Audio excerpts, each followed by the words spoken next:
तुम्हाला पाहिजे का पैसे थोडे भेटेल नेमके नावा लिहून घ्यायला नंतर पैसे भेटेल पैसे भेटण्यासाठी झाले असतील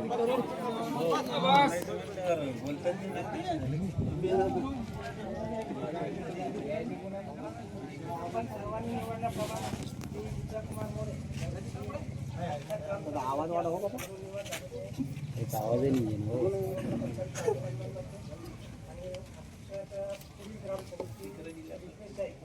आपले सरपंच आपल्या समोर मांडतील त्यानंतर आपण शांततेनं जे काही संबंधित ठराव किंवा जो काही विषय त्यावर चर्चा करून आपण त्या संबंधित ठराव पारित करायची किंवा सर्व ग्रामसभेत बोलणारे तुम्ही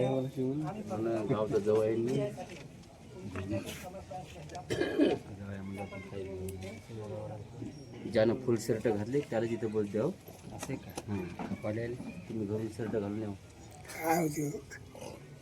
याच्या हाती लागे ना का काय आपल्याला 26 जानेवारी एकूण अशा 4 ते 5 प्रकारे ग्रामसभा या गावाच्या विकासासाठी घ्याव्या लागतात.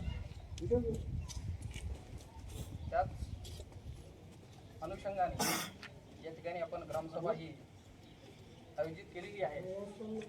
सर्वप्रथम मी सर्व गावकऱ्यांचे या ग्रामसभेत हार्दिक स्वागत करतो. ग्रामसभेत प्रामुख्याने आपले 2 विषय आहेत. एक आहे ग्रामपंचायतीतील दलित वस्तीकडे जाणारा गावठाण रस्ता वरील जे अतिक्रमण आहे ते काढण्यात यावं. जसं आपल्याकडे अर्ज दलित वस्तीतून प्राप्त आहे त्या पद्धतीने आपला ते विषय घेतलेला आहे. तच परत सोबत जे गावठाण आहे जे गावठाणलगत रस्ता आहे तो पण काढण्यात यावा असा तो पूर्ण आहे. कोणीही त्यात असं हे करू नका किंवा फक्त तेवढा जायगा पूर्ण गावठाणा घेणार आहे आपण तिच्यामध्ये फक्त दलित वस्ती घेणार नाही. एक विषय तिथं क्लिअर करून घ्यायचं. आणि त्यानंतर आपण ग्रामसभा काढल्याच्या नंतर तहसील कार्यालयामार्फत आपल्याला एक पत्र प्राप्त झालं.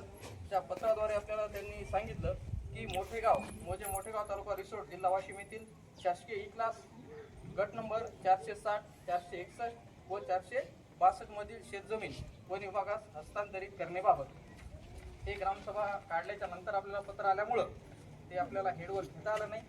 त्यामुळं आणि दुसरा विषय आहे बऱ्याच लोकांना फळ लागवड आपल्या शेतामध्ये करायची आहे. त्यासाठी कृषी आराखडा लागत असतो.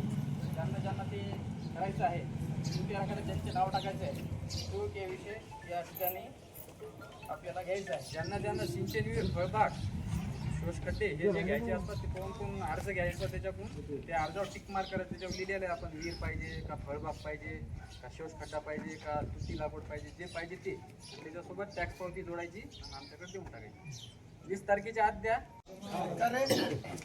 आता बऱ्याच लोकांचा गावात मी चर्चा केल्याच्या नंतर असं संभ्रम निर्माण झाला किंवा मग ती जागा उठल्यानंतर तिथं एमआयडीसी येणार आहे का किंवा तिथं मग उद्योगधंदा येणार आहे का किंवा तिथं काही वेगळं काहीतरी प्रोजेक्ट तयार होणार आहे का. तर असं काही होणार नाही. आपल्याला फक्त एवढंच पत्र बघतंय की वन विभागाला ती जागा हस्तांतरित करायची. वन विभागाच्या ताब्यात जी जागा गणपती समोर ताब्यात आहे परंतु ती त्याच्या लगत जी शेतजमीन आहे ती वन विभागाला हस्तांतरित करायची. आज त्या ठिकाणी आम्ही गरीब लोकांचं चोऱ्या करायच्या का पुढे जाऊन बोला ना ऐकलं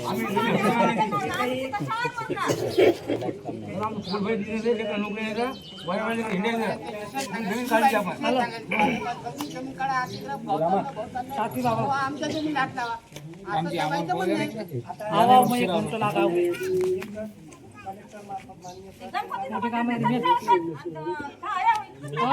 आई वापस मामा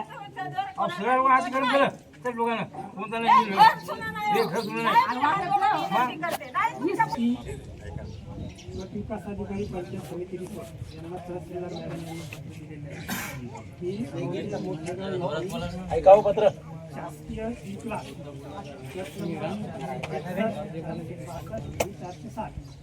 ही शेतमधील शेतजमीन वन विभागात हस्तांतरित त्यांचा संदर्भ आहे. त्याला माननीय जिल्हाधिकारी वाशिम यांच्या पत्राचा उपरोक्त संदर्भाने विश्वर तालुक्यातील मोठेगाव येथील शासकीय विश्राम नंबर 807 क्षेत्र 10.98 हेक्टर नंबर 461 क्षेत्र 14.13 हेक्टर नंबर 462 क्षेत्र 14.12 हेक्टर जमीन वन विभागात हस्तांतरित करण्यासाठी कार्यवाही करण्याबाबत माननीय जिल्हाधिकारी महोदयांचे निर्देश प्राप्त झालेले आहेत. त्या अनुषंगाने सदर शासकीय इकलात जमीन वन विभागात हस्तांतरित करण्याकरता ग्रामपंचायत मोठेगाव तालुका रिसोड जिल्हा वाशिम येथे विशेष ग्रामसभा घेऊन सकारात्मक ठराव मंजूर करून ग्रामसभा ठरावाची प्रत या कार्यालयात सादर करा. आपल्याला त्यांनी ग्रामसभा ठरावाची प्रत मागितली. आपण जे इथं घडलं ते त्याच्यात नमूद करू. आम्ही ग्रामसभा घेतली, त्याच्यात एवढी सकारात्मक बाजू झाली, एवढी मतं नकारात्मक बाजू झाली, असा ठराव मंजूर झाला. वन विभागाचा माझं ना हरकत प्रमाणपत्र आहे अकोल्याच्या भारतीय खात्यात. आधी हे आपल्याला ज्यावेळेस पुढची ते प्रोसेस करतील ना त्याने दाखवायचं. आजच आपल्याला याचं काही माहिती तर चांगलं आहे ना आम्हाला. सागर परत थोडं मिळणार आहे. या पत्रानुसार सर्वप्रथम मतदान घेऊ. त्याच्यानुसार मतदान कसं घेसाल तुम्ही? मतदान विषय नका काढू सर. मतदान बिलकुल घ्यायचं. मतदान जसं मागायला करा, सगळं घरी असं त्याचं मतदान घ्या तुम्ही. मागायला करा तुम्ही का? मतदान कसं घ्यायचं?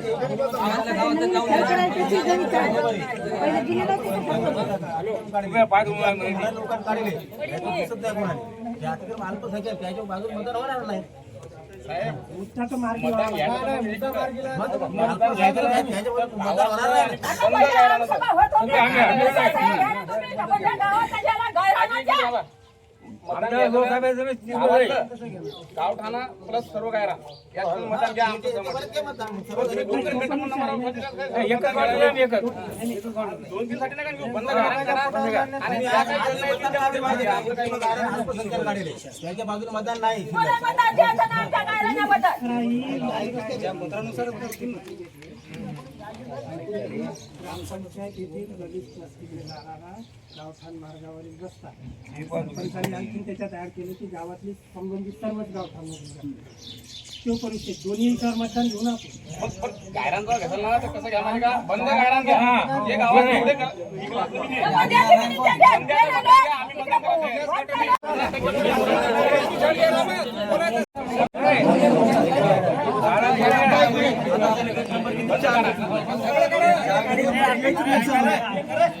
सगळं म्हणजे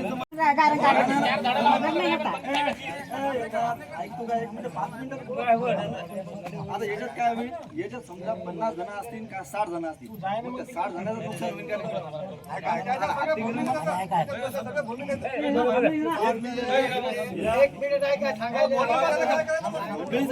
म्हणजे काय ते आपलं स्वतः आमचं कोणाचं धरलं नाही, त्यानं बी धरलं, सरकारचं धरलं, मग त्याचे नुकसान काऊन करतात? जाईन तर एक आम्ही आमच्या बापाचं काढलं, त्याच्या बापाचं नाही काढलं. आमच्या बापाचं आहे. बोलू द्या. तुम्ही आता काय करा सरपंच, तुम्ही पूर्ण गावात तुम्ही म्हणता एक गाव ठाण कोणताच करू नका. आपल्या पूर्ण गावात हिरणच आहे, प्रत्येकाला हिरणच आहे. कोणाचा ट्रॅक्टर आला पाहिजे, कोणाच्या शेताला माल आला पाहिजे, कोणाच्या स्वतःची पायरी सगळं करा, पायरी सगळं.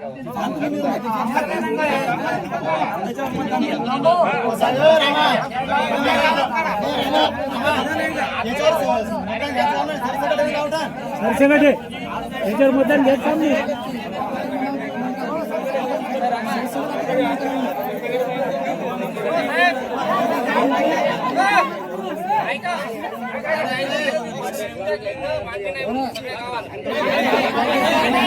मान्य नाही कसं काय? मान्य करायचं आपण ना. मान्य नाही कसं कसं मान्य? मान्य आहे, सगळ्यांना मान्य आहे की गावठाणाने मोकळं करायचं म्हणून.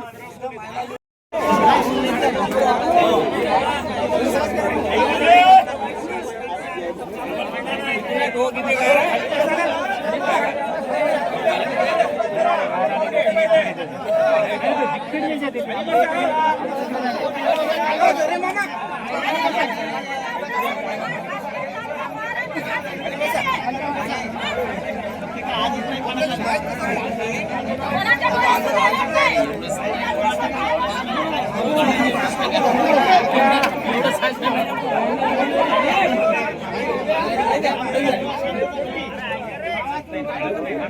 हो ना, निघलं तर निघलं, पण एवढं सोयाबीन काढा म्हणा.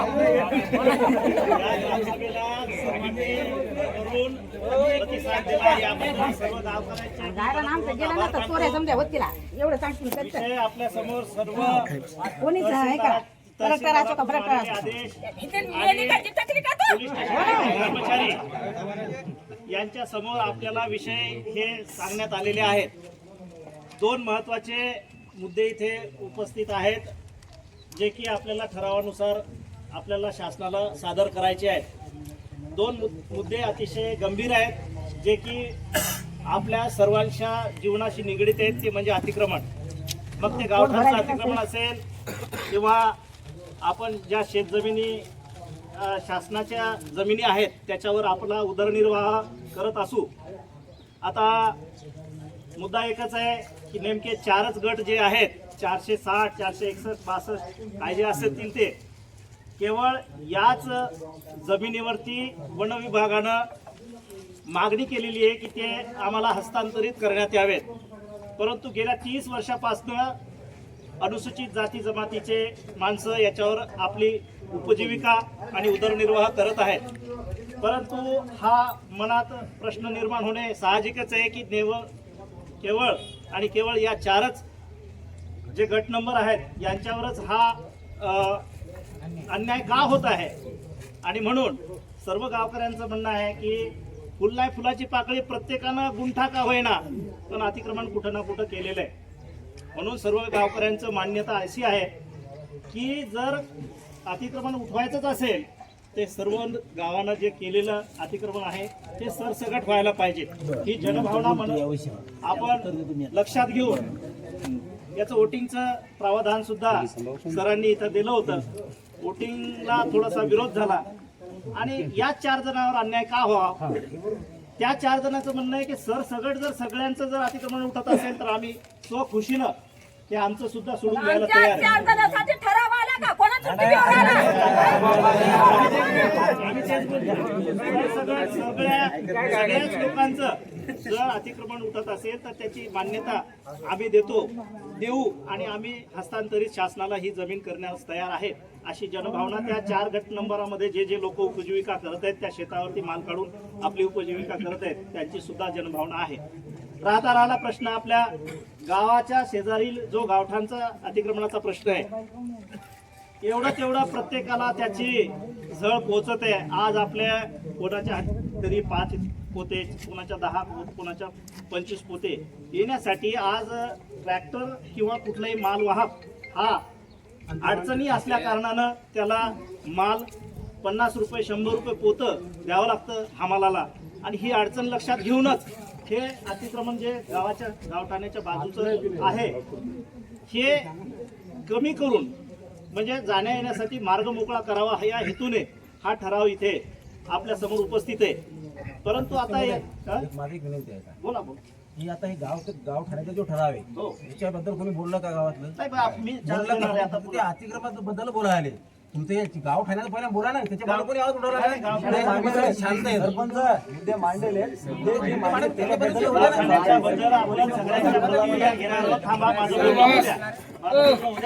गावठाण्याबद्दल बोलायचं कारण एक आहे गावठाण्याला कोणाचाच विरोध नाही. सगळं निघत असेल ती गोष्ट चांगलीच आहे, ती मान्यच आहे. त्याबद्दल बोलायचं का त्याला विरोध असता तर बोलणं लागला असतं. फक्त म्हणणं एकच आहे सगळं काढा.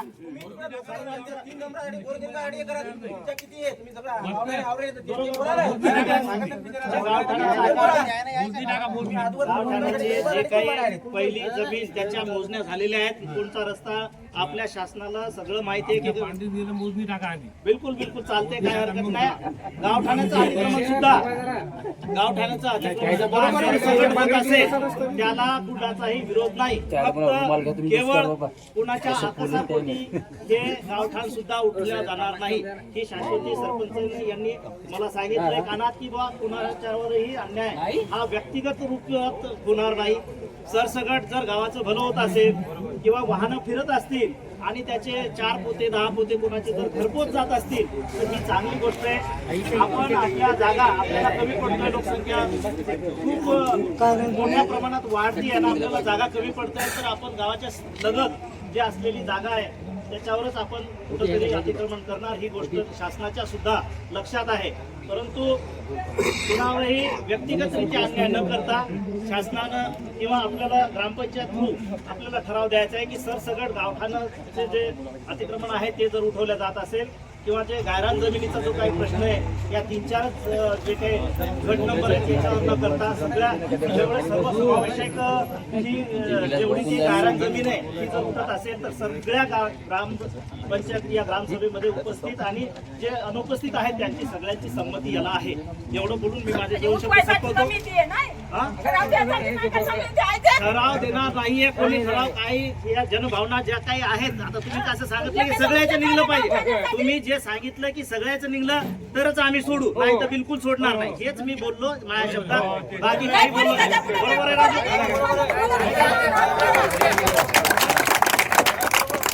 याबद्दल कोणाला काही प्रतिक्रिया जर मांडायच्या असतील तर आपल्या प्रत्येक क्रिकेटच्या ग्राउंडचा प्रश्न आहे, आम्हाला पहिले ग्राउंड द्या. ते नंतरचा मुद्दा आहे. नाही, नाही, आम्हाला ground द्या.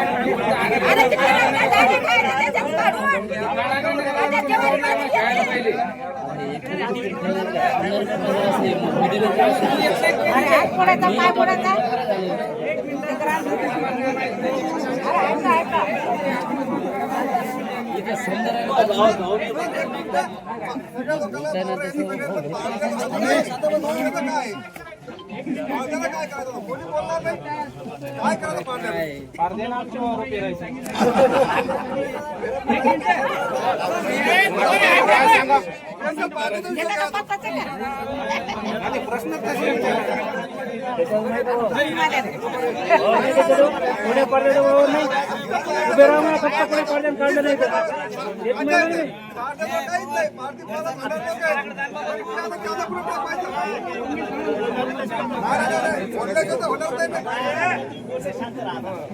या ठिकाणी जसं की भूषण मोरे यांनी सांगितलं बघा खेळायला ग्राउंड नाही, आम्हाला ग्राउंड उपलब्ध करून द्या.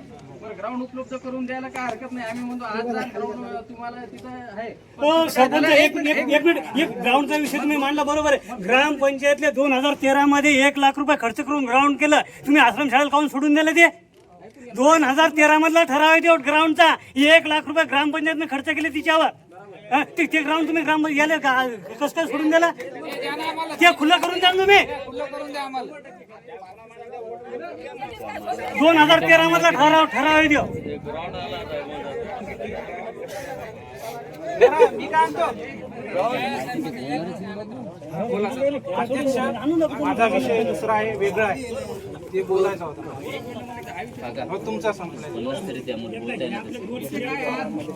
ग्राउंड नाही, उद्या ग्राम भवन मंजूर झालाय, ग्राम भवनात जागा नाही, दवाखाना आला 1000 के दवाखाना आला तर सरपंच साहेब 1 मिनिट माझा आहे का फक्त? पेपर खाली ठेवा. पोट्यासाठी जीवन उपयोगी जे आपले दैनंदिन जीवाची जिथे आपली उपजीविका करण्यासाठी जे शेत जमिनीवर कोणी अतिक्रमण केलं असेल, सर्वांनी केलं. या गावात असा कोणीच नाही की त्याच्यावर अतिक्रमण नाही.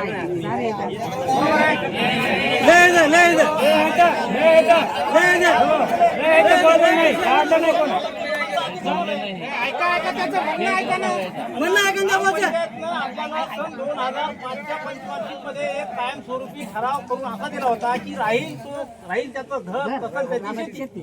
बरोबर आहे, राहील त्याचं घर आणि कसं त्याची शेती, हा ठराव दिला होता. आणि त्या ठरावानुसार आपण बऱ्याच अंमलबजावणी केल्या होत्या. तर या अंमलबजावण्या आता आपण मिठा वाद घातल्याशिवाय करायचं नाही करायचं, आपण आपल्या गदेला ताणी करण्यापेक्षा ज्या कुणाजवळ काही असं मी अतिक्रमण केले ही जागेवर सुद्धा त्या काळात माझ्या जो ग्रामपंचायत म्हणजे ग्रामपंचायत मध्ये एक ही सदन आहे, संसद भवन आहे, यातूनच आपल्याला सर्व काय सरावणुकीच्या ठरावानुसार आपल्याला जे काय भेटलं असेल ते कागदपत्र आपल्याजवळ जर असतील. माझी मी 33/33 प्लॉटवर आखणी केलेली आहे, अतिक्रमण केलं होतं, परंतु मला ग्रामपंचायतने ते कायमस्वरूपी करून दिलं. त्याचा मी टॅक्सेशन भरतो. अशा लोकांचं अतिक्रमण निघणारच नाही ना. मग गावठाण मध्ये असो कोणाचं असो, बरोबर आहे, बरोबर आहे. सबळ पुरावे असतील त्यांना भीतीच नाही या गोष्टीची. अतिक्रमण तू जमीन असो अथवा गावठाण जमिनीवर अतिक्रमण असो, तर या गोष्टीचा विषय नाही काही. तुमच्या जर त्याचा प्रूफ असेल तर तुम्हाला कोणाच्या बापाची भीती नाही. आधी आजच्या काळी ते काम करतील, आपण आपलं काम करायचं, आपण टोटल पुरावा सादर करायचं. कसं आहे, चुकीचं आहे. एवढे बोल माझे दोन शब्द संपवतो बाबा. काय ठरवायचे ते घ्या.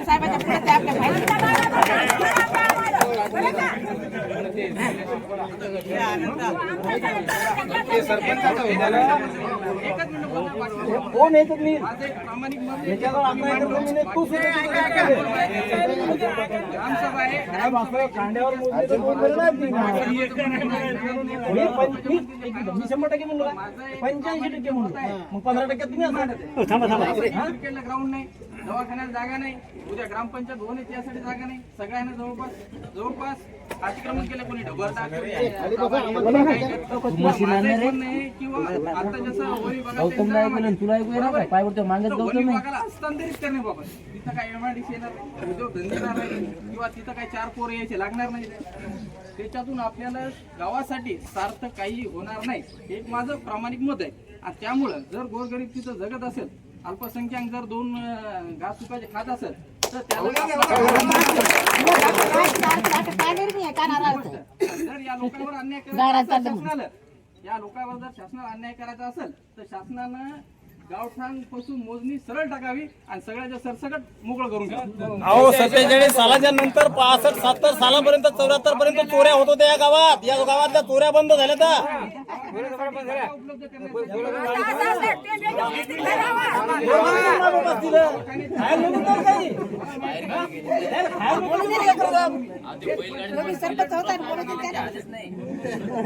जर आपल्याकडे जागा असेल तर आपण तिथं काही करू शकतो आणि तात्काळ ते योजनेचा लाभ तिथं जनतेला भेटू शकते. आता बऱ्याच लोकांना इकडे जागा नाही, ज्याला घरकुल आलेले त्याला जागाच नाही.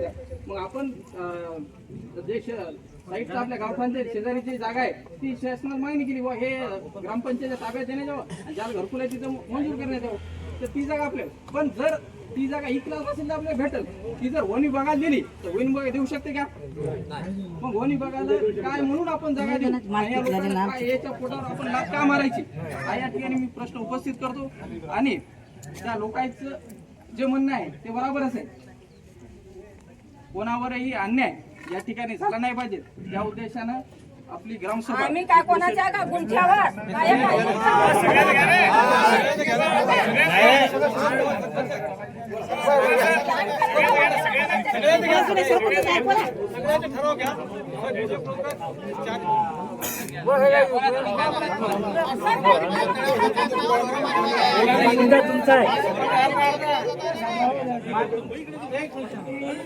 माननीय अध्यक्षांना मी विनंती करतो, आपण सरपंचाकडून मला ग्रामसभेची बोलण्याची परमिशन का मागतो. याच्या अगोदरच्या ज्या ग्रामसभा झाल्या त्या ग्रामसभेमध्ये आपले जे ग्रामसेवक आहेत खिराडे साहेब, हे टॅक्स भरल्याशिवाय जनतेला बोलू देत नव्हते. असा नियम कुठे आहे त्याचा पुरावा मला त्यांनी द्यावा. आज ते नाहीयेत, हा प्रश्न माझा त्यांच्यासाठी होता. पण सरपंच इथे आहेत, मी त्यांना विचारू शकतो की टॅक्स भरल्याशिवाय ग्रामसभेत बोलता येत नाही. टॅक्सचा आणि ग्रामसभेचा वास्तविक फायदा तुमच्या मध्ये यांना बरोबर बोलले तुम्ही, त्या काही अधिकार नाही. परंतु कसं असते, कुठं लाईट बसवायचा, कुठं नाली उपसायची, माझं पूर्ण होऊ द्या.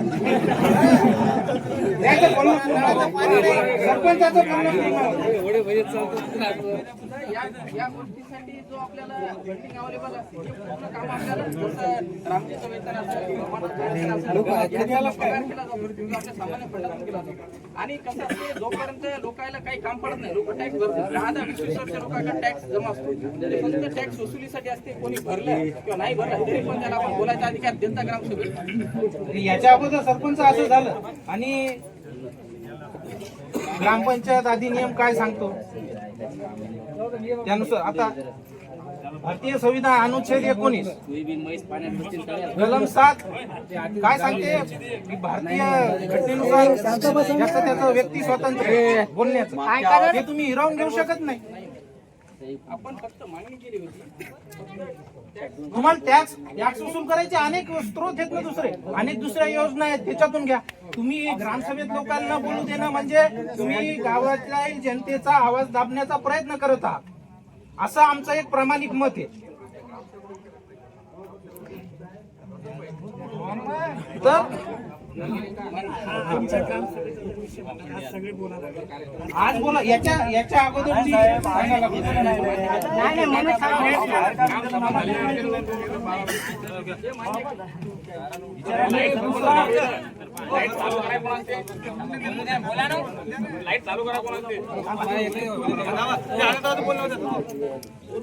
मग तू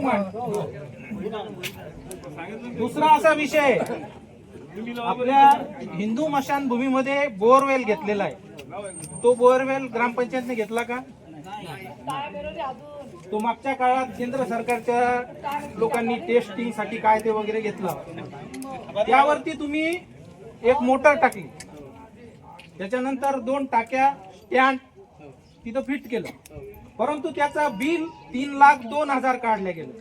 परंतु ऑनलाईन ऍपवर काय दाखवते की हिंदू स्मशानभूमीपासून ते ग्रामपंचायत पर्यंत पाईपलाईन केली.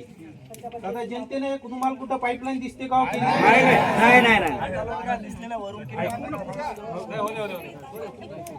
पाईपलाईन केलेली दाखवायला. तर त्या बोर आणि टाकी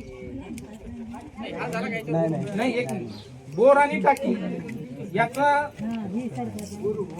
तुम्ही ज्या बोर मध्ये हे टाकलं, मोटर टाकली, ज्या कंपनीची टाकली, ज्या दुकानून घेतली, त्या दुकानचं हे कोटेशन 45,000 रुपयात स्टार्टर सहित, फ्यूज इंडी सहित. त्याच्यानंतर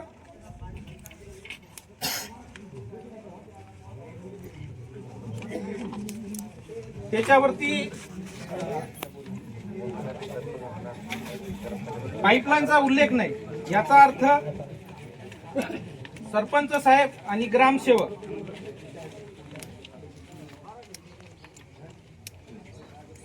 यांनी दोघांनी मिळून अपहार केला अशी माझी तक्रार आहे. हो, ठीक आहे. आता वास्तव पाहता तुम्ही डाटा कुठून घेतला ते मला माहित नाही. मला वाटते माझ्या माहितीप्रमाणे तुम्ही ग्राम स्वराज्यवरून जो डाटा कलेक्ट केला असेल, तिथं जे लोकेशन असते किंवा या घरापासून या घरापर्यंत, स्मशानभूमीपासून ग्रामपंचायतपर्यंत, तर हे लोकेशन आपण अगोदर टाकत असतो कृती आराखडा. सरपंच साहेब तुम्हाला माहिती असतं कृती आराखडा आपण बनवतो मागे 2-4 वर्ष अगोदर.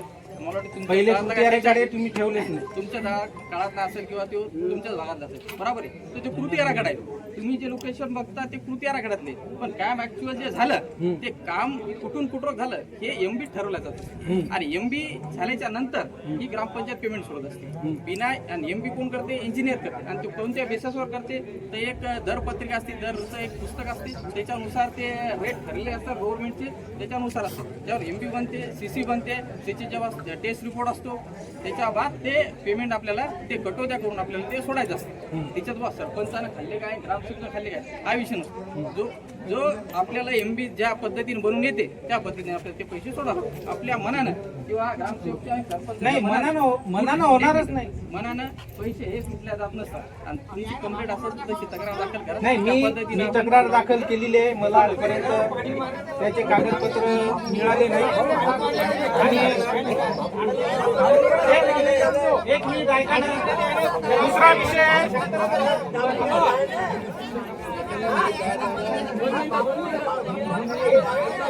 दुसरा विषय एक मिनिट ऐका ना. हो, एक मिनिट ऐका ना.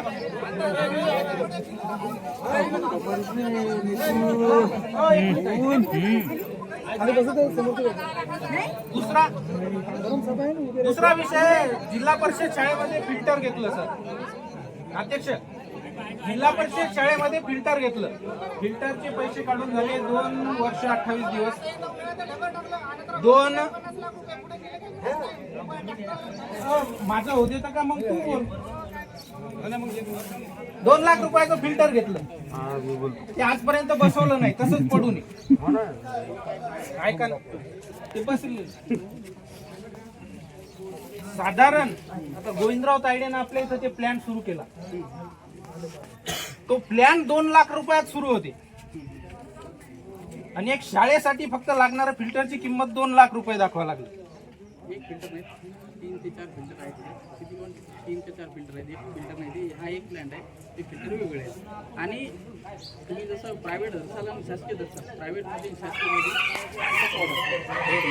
आणि आपण ते जे घेतलेलं आहे ते दरपत्र करून घेतलेलं आहे. आणि आता जी खरेदी आपण करणार पूर्ण जेमवर असते जेमूनच आपल्याला खरेदी करू शकतो.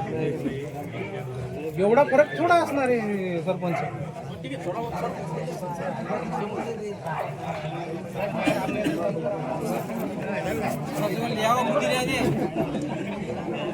कोण बोलला का बोला